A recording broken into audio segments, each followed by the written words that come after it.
لا حول ولا قوة الا باللہ العلی العظیم۔ اعوذ باللہ من الشیطان اللعین الرجیم۔ بسم اللہ الرحمن الرحیم۔ نحمد و نصلی علی رسولہ الکریم وآلہ الطیبین الطاہرین المعصومین۔ گفتگو یہ ہے کہ جب کوئی روزہ دار روزہ رکھتا ہے تو عام طور سے ہوتا یہی ہے کہ ہمارے بدن کے کچھ حصے روزہ دار ہوتے ہیں اور کچھ حصوں کا روزہ نہیں ہوتا، جبکہ روزے کا کمال اور قبولیت روزے کے لیے شرط یہ ہے کہ سر سے لے کر پیر تک ایک ایک رواں اور بدن کا ایک ایک حصہ اس کو روزہ دار ہونا چاہیے۔ پہلے گفتگو گزر چکی ہے کہ اگر ہم نے روزہ رکھا ہے تو صرف یہی نہیں ہے کہ کھانا پینا چھوڑ دیا جائے، بلکہ اس کے ساتھ ساتھ آنکھوں کو بھی روزہ دار ہونا چاہیے، ہمارا دل بھی روزہ دار ہو، ہمارے کان بھی روزہ دار ہوں، ہاتھ پیر بھی روزہ دار ہوں، اور ہمارا پورا وجود گویا روزہ دار ہو۔ آج گفتگو ہے کہ واقعاً ہمارا پیٹ بھی روزہ دار ہونا چاہیے۔ آپ کہیں گے مولانا جب آدمی کھانا پینا چھوڑ رہا ہے اور روزے میں اسی کی سب سے زیادہ پابندی ہوتی ہے تو پیٹ تو ویسے ہی روزہ دار ہے۔ نہیں عزیزان گرامی، کھانا پینا چھوڑنا ایک بات ہے اور پیٹ کا روزہ دار ہونا یہ دوسری بات ہے۔ یعنی عین ممکن ہے کہ ایک انسان سحری کے وقت سے پہلے ہی سحری کھانا چھوڑ دے، ترک سحر کر دے، اس کے بعد نہ کچھ کھائے نہ پیے اور مغرب تک اسی طریقے سے روزہ دار رہے جس طریقے سے عام طور روزے دار رہتے ہیں، اور کچھ دھوکے سے بھی اس کے پیٹ میں کچھ نہ جائے، لیکن ہو سکتا ہے کہ اس کا پیٹ روزہ دار نہ ہو۔ کیوں؟ اس لیے کہ اس کے لیے بھی شرط و شرائط ہیں، صرف کھانا پینا چھوڑ دینے کا نام روزہ نہیں ہے۔ پہلی بات تو یہ ہے کہ ہمارے پیٹ کو متقی اور پرہیزگار ہونا چاہیے، روزہ دار ہونا چاہیے۔ پیٹ اسی وقت متقی ہوگا، پرہیزگار ہوگا کہ جب اکل حرام، مال حرام سے وہ پاک ہو۔ پیغمبر فرماتے ہیں کہ جس نے بھی حرام لقمہ کھایا تو اس کا دل جو ہے وہ کالا ہو جاتا ہے، اس کا نفس کمزور ہو جاتا ہے، اس کی عبادتیں کم ہونے لگتی ہیں اور اس کی دعا قبول نہیں ہوتی ہے۔ ماہ رمضان ہے، روزے کے ذریعے ہم اپنے نفس کی اصلاح کر رہے ہیں، لعلکم تتقون کی منزل میں شاید ہم متقی اور پرہیزگار بن جائیں۔ تو واقعاً اپنے پیٹ کو متقی بنانا ہے، اپنے پیٹ کو سب سے پہلے روزہ دار بنانا ہے۔ کتنی اہم حدیث ہے، پیغمبر نے ایک جملے میں فرما دیا جنت کسے ملے گی، جہنم میں کون جائے گا؟ فرماتے ہیں الجنت محرمۃ علی جسد غذی بالحرام، جنت اس جسم کے اوپر حرام ہے، حرام قرار دے دی گئی ہے، جسے حرام کی غذا دے دی گئی ہے، جس نے مال حرام کھایا ہے۔ یعنی جو جسم مال حرام سے تیار ہوا ہے وہ جنت میں نہیں جا سکتا۔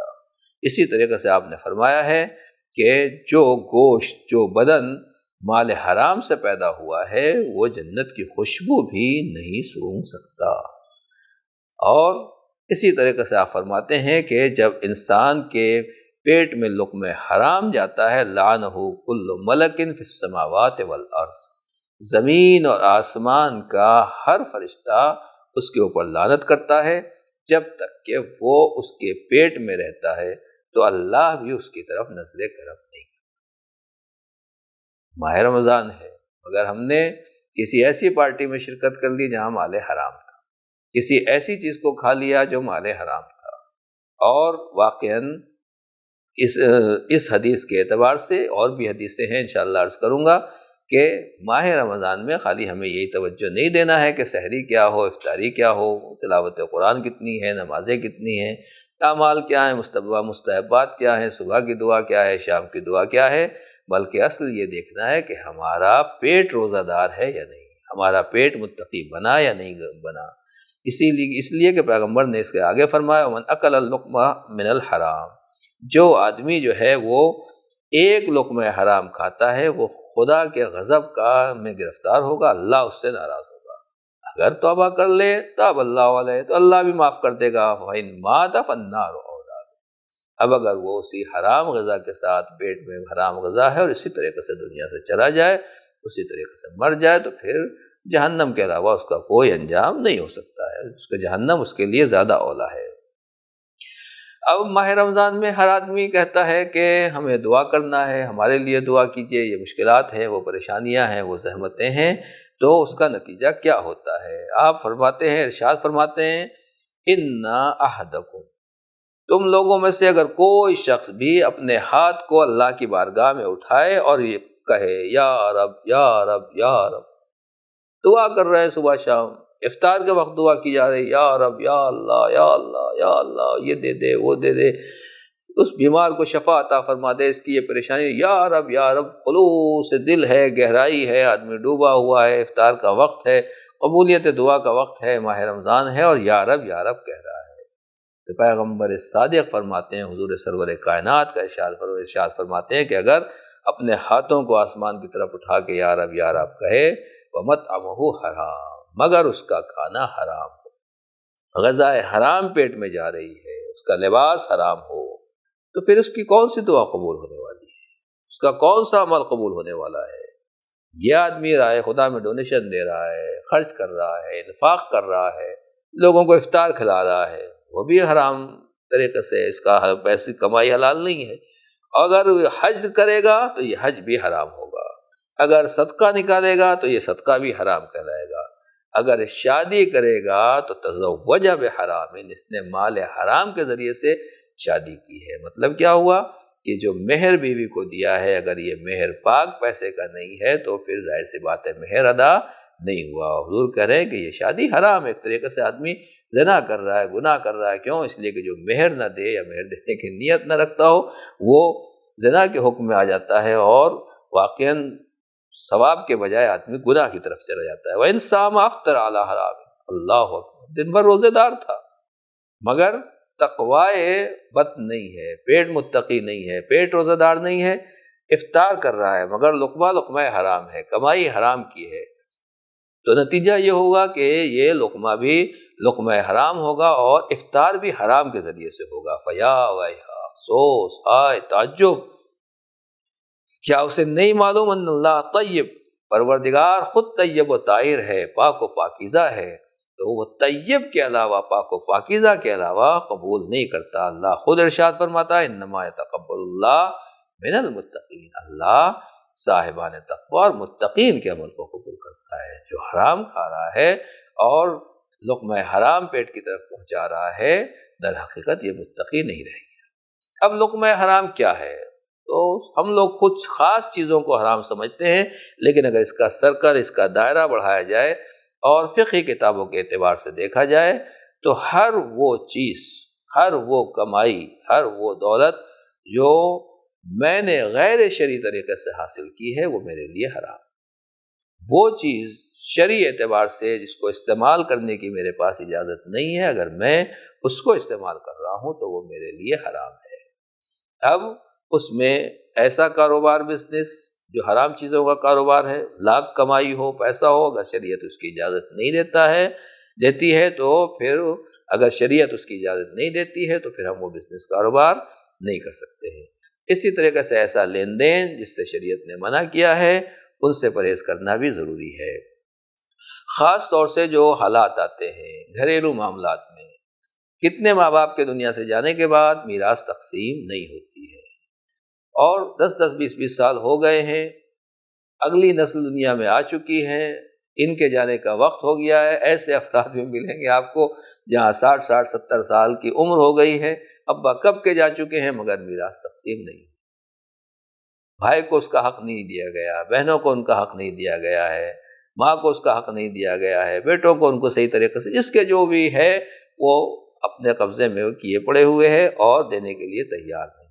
بہترین سے بہترین افطاری بھی کرائی جا رہی ہے، لوگوں کو بلایا بھی جا رہا ہے، نظر نیاز بھی ہو رہی ہیں، اسی کے ذریعے سے مجلسیں بھی ہو رہی ہیں۔ پیغمبر فرما رہے ہیں کہ اگر اللہ کی بارگاہ میں دعا کرے گا، افطار بھی کرے گا، حج بھی کرے گا، شادی بھی کرے گا، تو یہ سب مال حرام کے ذریعے سے، اس میں کہیں سے کہیں تک حلال کا تعلق نہیں ہے، کیونکہ یہ طیب نہیں ہے، پاک و پاکیزہ نہیں ہے۔ لہٰذا ہمیں دیکھنا ہے کہ جو کچھ بھی، پہلے بات، ہمارے یہاں کمائی ہو رہی ہے اس میں کیا حالات ہیں۔ میں ایک نیا حرام کا ذریعہ بتاؤں آپ کی خدمت میں جو واقعاً خطرناک ہے، اور جو مومن ہیں، پرہیزگار ہیں، ورع کرنے والے ہیں اور شبہ سے بچنے والے ہیں وہ اس سے بھی بچتے ہیں۔ آج کے دنیا میں چینل کھولنے کا ایک فیشن ہے، طریقہ ہے، اور بزنس کاروبار کا ایک بہت بڑا یہ راستہ ہے، اور اس میں ہوتا یہی ہے کہ جب ہم آپ پروگرام دیتے ہیں تو پھر اس میں ایڈ آتے ہیں، اور ایڈ آنے کے بعد جو ہے اس سے کمائی ہوتی ہے۔ اور یہ یوٹیوب چینل وغیرہ میں آپ کو معلوم ہے کہ کتنا بڑا بزنس ہے، جو لوگ جانتے ہیں انہیں معلوم ہے۔ خالی میں یہ کہنا چاہتا ہوں کہ ہم نے مجلس لگائی، ہم تلاوت قرآن کا یوٹیوب کے اوپر کوئی پروگرام پیش کر رہے ہیں، یا کوئی اور اچھے سے اچھا بہترین سے بہترین اسلامی شرعی پروگرام پیش کر رہے ہیں، کوئی نوحہ ہے، کوئی قصیدہ ہے، کچھ بھی ہے، لیکن ہم نے ایڈ کا جو فنکشن ہے اس کو اوپن کر رکھا ہے، اس کو آن کر رکھا ہے، اور ہم نے اجازت دے رکھی ہے کہ ہمارے چینل میں ایڈ دکھایا جائے۔ آدمی اچھا خاصا قرآن پڑھ رہا ہے، اچانک ایک ایسا ایڈ آتا ہے جو حرام ہے، ایک ایسا ایڈ آتا ہے جو گناہ ہے، اس ایڈ کا پیسہ ہمارے اکاؤنٹ میں آ رہا ہے۔ یا جن لوگوں نے بڑے بڑے چینل چلا رہے ہیں یہ ہوشیار ہو جائیں، اور واقعاً اس میں ہم سب کے لیے ایک لمحہ فکریہ ہے۔ ایسے موقع کے اوپر آدمی کا ایمان دیکھا جاتا ہے کہ آپ 2 پیسے کے لیے، 4 پیسے کے لیے، تھوڑے تھوڑے سکوں کے لیے، گناہ گاروں کے، برائیوں کے، نہ جانے فحش و فحشہ کے، ننگی تصویروں کے ایڈ ہمارے چینل پہ دکھائے جا رہے ہیں۔ یعنی دشمن آج ہمارے چینل کے ذریعے سے، دینداروں کے چینل کے ذریعے سے، مجلسوں کے ذریعے سے، اور قرآن کی تلاوت اور نہ جانے کتنے اسلامی چینلوں کے ذریعے سے اپنا ایڈ کر رہا ہے اور اپنی برائیوں کا پرچار کر رہا ہے، تو یہ مال حرام ہے۔ لہٰذا اس کا طریقہ یہی ہے کہ آپ اس راستے کو بند کیجیے۔ اگر کہیں ممکن ہے کہ صرف حلال ایڈ آپ کے ذریعے اس پہ آئے تو ٹھیک ہے، اس کو آپ منتخب کر سکتے ہیں، لیکن جب پتہ ہے کہ اس میں حلال حرام سب مکس ہو رہا ہے تو پھر اس کا استعمال کرنا خطرناک ہوگا۔ کم سے کم ماہ رمضان میں تو آدمی یہ کام نہ کرے۔ ہمارا چینل ہٹ ہو جائے، زیادہ سے زیادہ سبسکرائبر ہو جائیں، زیادہ سے زیادہ ایڈ ملیں، ہمیں بزنس کاروبار مل جائے، اور گھر بیٹھے ہماری کمائی ہوتی رہے۔ نہیں، ماہ رمضان ہمیں یہ سکھا رہا ہے، بتا رہا ہے۔ لہٰذا میں اپنے جوانوں کو، بچوں کو، بچیوں کو، اور جتنے لوگ بھی چینل چلانے والے ہیں، کسی بھی طریقے کا چینل ہو، اسلامی پروگرام دکھانے والے چینل ہوں یا مجلس و ماتم اور دوسرے نوحہ وغیرہ کے لیے چینل چلائے جا رہے ہیں، ان تمام لوگوں کو اس بات کا خیال رکھنا ضروری ہے۔ تو اب پیغمبر فرماتے ہیں کہ واقعاً کوئی آدمی اگر حرام کھاتا ہے تو اس کا نتیجہ کیا ہے کہ دعا قبول نہیں ہوتی۔ اگر خدا نخواستہ کوئی شراب پیتا ہے تو ارشاد ہے کہ اس ذات کی قسم جس نے مجھے برحق نبی بنایا ہے کہ جو آدمی شرابی ہے وہ دنیا سے پیاسا مرتا ہے، قبر میں بھی پیاسا تڑپتا رہتا ہے، اور روز قیامت بھی پیاسا اٹھایا جاتا ہے، اور آواز دیتا ہے واہ تشاہائے پیاس پیاس پیاس پیاس، اسی طریقے سے تڑپتا رہتا ہے 1000 سال تک۔ اور اس کے پاس جب 1000 سال تک وہ پیاس پیاس چلائے گا تب اس کے لیے پانی لایا جائے گا، اور وہ پانی بھی وہ ہوگا جو گرم پانی اور تارکول سے زیادہ کھولتا ہوا ہوگا، اور جیسے ہی اس کے چہرے پر ڈالا جائے گا تو پھر سب کا سب اس کا وجود جو ہے، وہ اس کا چہرہ جو ہے بالکل جل کے خاکستر ہو جائے گا، اور اس کے دانت جو ہے بکھر جائیں گے، اس کی آنکھیں ختم ہو جائیں گی، اور اس کی آنکھ اسی برتن میں گر جائے گی، اور اس کو مجبوراً وہی پینا پڑے گا، اور نتیجہ یہ ہوگا کہ وہ اس کے پیٹ میں جوش کھائے گا، اور اس طریقے سے اس کی پیاس بجھائے گی۔ یہ ہے شرابی کا انجام۔ اسی طریقے سے شراب کے اور بھی گناہ ہیں اور برائیاں ہیں، اور اس کا دوسرے مضر اثرات ہیں۔ آج کل کے زمانے میں نشہ، ڈرگس، ان چیزوں کا بھی چلن بڑھتا چلا جا رہا ہے۔ اپنے بچوں کو، اپنے جوانوں کو، خواتین کو بہرحال اس چیز سے بچائیں۔ کیوں؟ اس لیے کہ اس میں نہ جانے کتنی برائی پائی جاتی ہے۔ اگر اسی طریقے سے بات چل رہی، گفتگو چل رہی ہے اکل حرام، کہ ہمارا پیٹ متقی ہونا چاہیے، پیٹ کو روزہ دار ہونا چاہیے، اس لیے کہ اگر آدمی گناہ کر کے کھا رہا ہے اور حرام کھا رہا ہے تو اس سے بدن تباہ اور برباد ہو جاتا ہے۔ اور صرف حرام ہی نہیں، اگر حلال بھی کھا رہا ہے اور حد سے زیادہ کھا رہا ہے تو وہ بھی صحیح نہیں ہے۔ ارشاد ہوتا ہے کلو واشربوا ولا تسرفوا انہ لا يحب المسرفین، کھاؤ پیو لیکن اسراف نہ کرو، کیوں؟ اللہ اسراف کرنے والوں کو پسند نہیں کرتا ہے۔ لا تمیت القلوب، ارشاد ہے، پیغمبر نے فرمایا کہ اپنے دلوں کو مردہ نہ بناؤ۔ کس کے ذریعے سے؟ زیادہ کھانے کے ذریعے سے اور زیادہ پینے کے ذریعے سے۔ کیوں؟ اس لیے کہ دل بھی مر جاتے ہیں، جس طریقے سے زیادہ پانی دینے سے درخت اور کھیتی مر جاتی ہے، اسی طریقے سے زیادہ پانی سے دل مر جاتے ہیں۔ مولا کائنات نے فرمایا کہ زیادہ کھانے سے اور زیادہ سونے سے نفس مردہ ہو جاتا ہے اور نقصان پیدا ہو جاتا ہے۔ تو اس طرح سمجھ میں آیا کہ ماہ رمضان المبارک ہمارے پیٹ کو متقی ہونا چاہیے اور پیٹ کو بھی روزہ دار ہونا چاہیے۔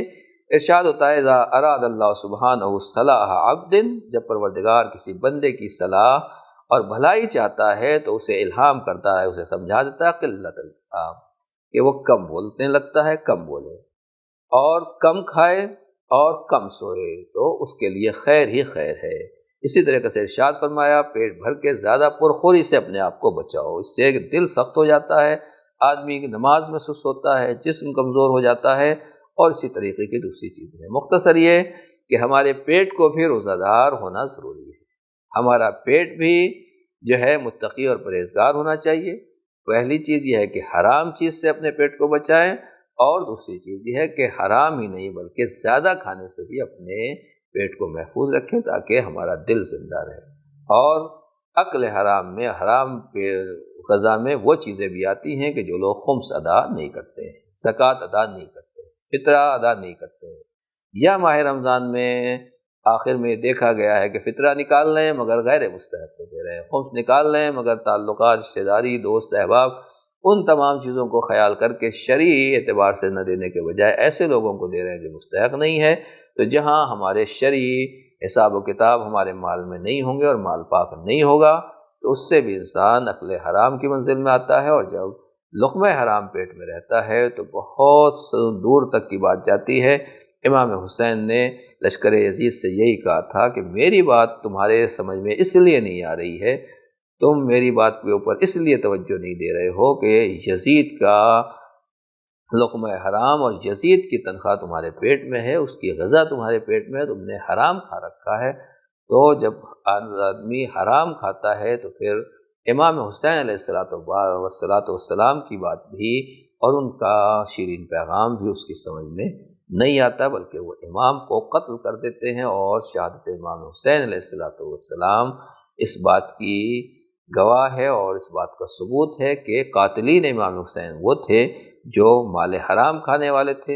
امام حسین علیہ السلام نے تو اعلان کیا تھا کہ میرے ساتھ وہ شہید نہ ہو جس کے اوپر کسی کا قرض ہے۔ حسینی وہ ہوتا ہے جو ہمیشہ پاک کھاتا ہے، حلال کھاتا ہے، اور اپنے بچوں کو بھی پاک اور حلال کھلاتا ہے۔ سچا روزہ دار وہی ہے جو سچا حسینی ہو، سچا علوی ہو، اور اپنے شکم کو اور اپنے جسم کے تمام اعضاء و جوارح کو حرام سے محفوظ رکھے اور اپنے تمام بدن کے ہر حصے کو روزہ دار بنائے۔ پروردگار ہمیں سر سے لے کر پیر تک تمام اعضاء و جوارح کو روزہ دار بنانے کی توفیق، قوت اور تائید عنایت فرما۔ السلام علیکم ورحمۃ اللہ وبرکاتہ۔